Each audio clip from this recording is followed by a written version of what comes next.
Bonsoir à toutes et à tous, ravi de vous retrouver sur le plateau. Vous le connaissez désormais, l'aparté de la rédac, votre rendez-vous désormais habituel du lundi au jeudi sur 8 Mont Blanc pour une interview où on prend le temps avec mon invité. Et ce soir, nous allons parler caricature avec vous, Bruno Marty. Bonsoir. Bonsoir. Vous êtes, merci d'être là sur notre plateau. Je le disais en introduction, vous êtes caricaturiste, vous êtes aussi sculpteur et vous vivez aujourd'hui à Sallanches. Oui. Vous avez été pendant 30 ans caricaturiste pour la célèbre émission satirique Les Guignols de l'info, diffusée sur Canal+. C'est ça. Pendant 30 ans, j'ai fait en tout cas, j'en ai vécu pendant 30 ans. J'ai dessiné les marionnettes pendant 13 ans, et ensuite Internet est arrivé, donc ça m'a un peu bouffé mon métier. Mais j'en ai dessiné 280, précisément. Comment est-ce que vous avez fait pour débarquer chez les Guignols? En fait, je travaillais, quand j'étais très très jeune, à 20 ans, j'avais envoyé des dessins à un journal satirique qui s'appelait Le Crapouillot, qui n'existe plus, et qui faisait des recueils. Il y avait des thèmes de société ou des thèmes politiques, et il y avait de temps en temps des recueils de dessins, un peu comme Le Canard enchaîné fait aujourd'hui. Et donc j'avais envoyé des dessins à ce journal, et il m'avait pris, donc j'étais agréablement surpris. Et donc Canal+, quand ils ont cherché un dessinateur pour lancer l'émission des marionnettes, ils sont venus vers moi. Ils avaient contacté différents dessinateurs, différents sculpteurs aussi, et c'est moi qui ai été choisi. Le dessin, ça a toujours fait partie de votre vie? Ah oui, toujours. Et puis surtout le visage, la caricature. Je dirais que la première caricature que j'ai faite, c'était celle de mon père, mais personne dans la famille s'en était rendu compte. J'avais une dizaine d'années, j'avais fait sur des skis, et j'avais fait son visage, et en fait, avec le recul, ça lui ressemblait bien, quoi. Alors, vous avez donc démarré en 88. Oui, c'est ça. À l'époque, ça s'appelait Les Arènes de l'Info, il me semble. Les Arènes de l'Info.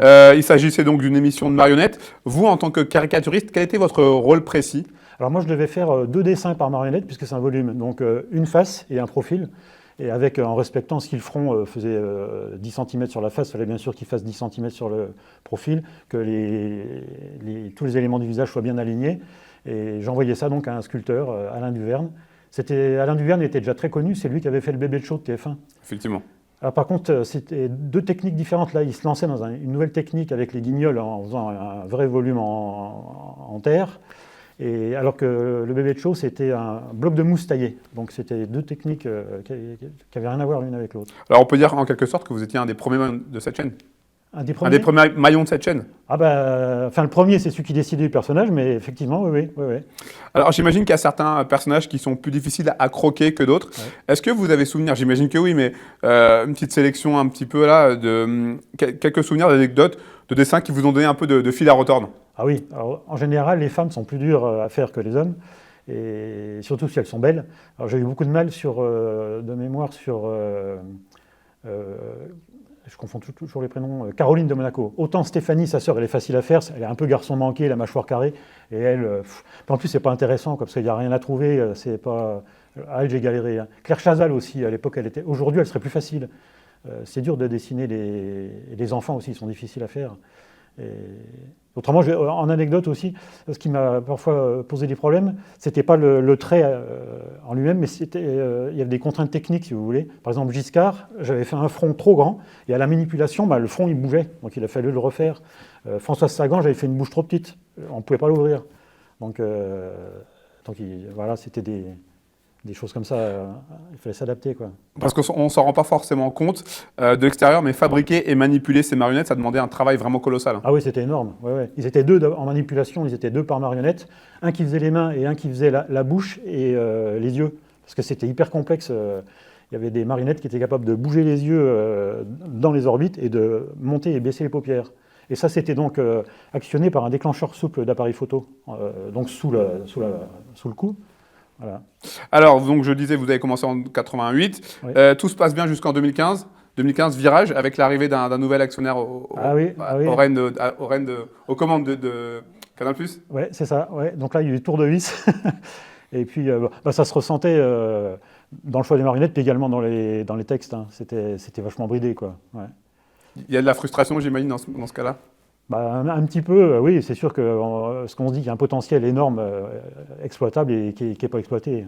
Bon, c'est comme ça. Hein. Et puis 2018, arrêt définitif de l'émission. Ouais. Qu'est-ce que vous avez ressenti quand vous avez appris cette nouvelle, justement? Ça m'a fait mal parce que je l'ai appris par la presse.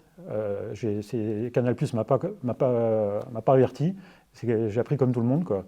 Et puis je n'ai plus aucun contact avec personne du jour au lendemain, quoi. Du jour au lendemain. Ah ouais, ça a été assez brutal. C'est brutal. Du jour au lendemain, vraiment. du jour au lendemain. Alors, qu'est-ce que vous gardez de ces années Guignol et de ces années Canal+. Ah bah, c'était super, une expérience incroyable. Ce qui est étonnant, c'est de voir que ça a duré 30 ans déjà, parce que des émissions qui durent 30 ans, il n'y en a pas beaucoup. Hein. Il y a des chiffres et des lettres. Et surtout, comme ça a démarré, il y a une personne qui était venue me voir, qui m'a fait dessiner un petit croquis sur un coin de table.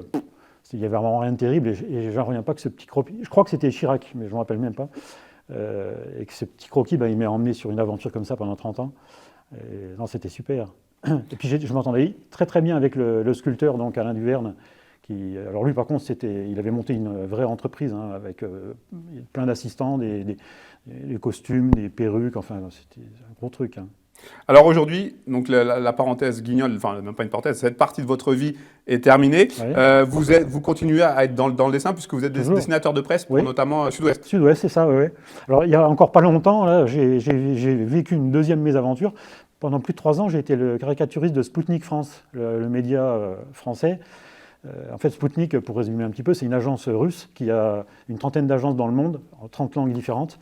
Et puis donc, il y avait une rédaction à Paris. Et moi, j'ai travaillé pour eux pendant 3 ans et demi. Et la guerre en Ukraine a fait qu'il y avait 2 médias russes en France, Spoutnik et RT, et les 2 ont été interdits par la Commission européenne. Et donc, pareil, l'aventure s'est arrêtée du jour au lendemain, le 1er mars, en ce qui me concerne. Qu'est-ce qui vous plaît dans le dessin de presse, justement ?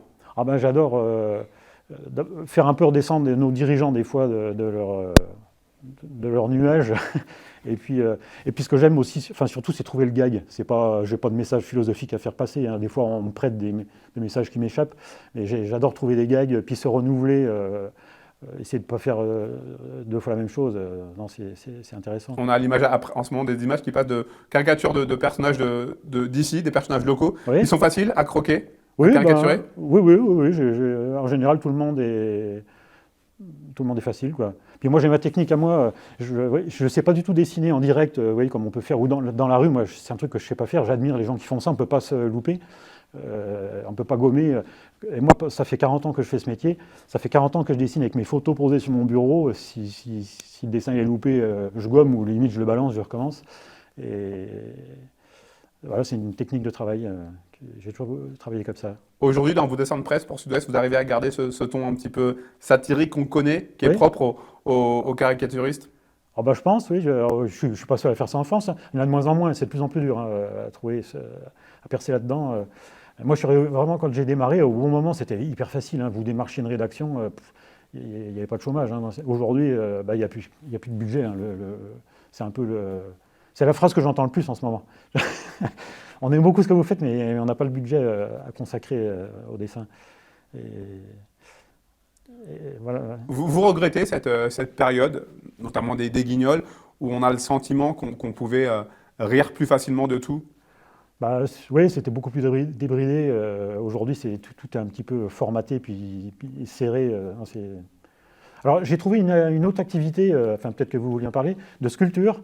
Donc là, on oublie le côté humour et texte. On se consacre vraiment au visage. Et il y a une demande. C'est un autre métier qui est vraiment super intéressant aussi. Notamment du côté de Megève, que vous exposez. Voilà, je travaille avec la galerie d'Asie, Christian d'Asie à Megève, depuis maintenant plein de 20 ans. Je ne pensais pas que ça faisait si longtemps. Et donc j'ai trouvé je ne suis pas modeleur, hein. Au départ je ne suis pas du tout sculpteur, moi je suis dessinateur, donc j'ai trouvé un concept de planches dessinées, découpées et assemblées, qui forment un volume, et au final on a une sculpture. C'est le principe un peu des couples pour des coques de bateau, je ne sais pas si vous voyez. Voilà. Et là aussi j'imagine que vous arrivez à mettre votre touche, votre ton. Oui, c'est ça, oui. Oui, il faut garder sa patte.